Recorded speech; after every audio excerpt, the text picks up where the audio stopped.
আৰু 57তম যি বাৰ্ষিক যি অধিৱেশন এই অধিৱেশনখন আমাৰ কোকৰাঝাৰৰ দতমাত অনুষ্ঠিত কৰিবলৈ প্ৰস্তুতি চলোৱা হৈছে। ফেব্ৰুৱাৰীৰ 6, 7, 8, 9 চাৰিদিনীয়া কাৰ্যসূচীৰে এইবাৰ তেওঁলোকে ভাবিছে যে ভাৰতৰ সন্মানীয় হোম মিনিষ্টাৰ ডাঙৰীয়াক তেওঁলোকে চিফ গেষ্ট হিচাপে আমন্ত্ৰণ জনাবলৈ তেওঁলোকে বিচাৰি আছে। তো সেই হিচাপে এইবাৰৰ যিটো বাৰ্ষিক যি অধিৱেশন আছে এই অধিৱেশনটো ডাঙৰ এটা অধিৱেশনত পৰিণত হ'ব।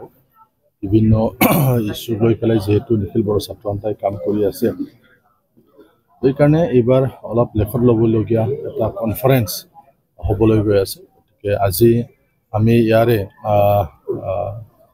যি আমাৰ ৰিচিপশ্যন কমিটি, সেই ৰিচিপশ্যন কমিটিৰ কাৰ্যালয় আজি আমাৰ কেবিনেট মিনিষ্টাৰ ইউ.জি. ব্ৰহ্ম ডাঙৰীয়াই মুকলি কৰি গ'ল। তো ইয়াত এতিয়া আমি অলপ আলোচনা এটা কৰিব বিচাৰিছোঁ, কি ধৰণৰ কি দায়িত্ব কাক কেনেকৈ দিয়া হয়, আৰু যাতে আমি চাৰিদিনীয়া যি কাৰ্যসূচী আছে সেই কাৰ্যসূচীটো আমি যাতে ভালদৰে চলাই লৈ যাব পাৰোঁ, তাৰ কাৰণে আজি আমি এটা প্ৰস্তুতিৰ যি সভা সেই সভাটো আহ্বান কৰা হৈছে।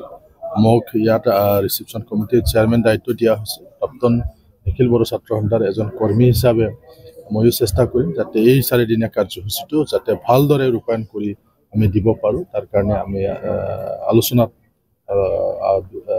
অনুষ্ঠিত আমি কৰিছোঁ।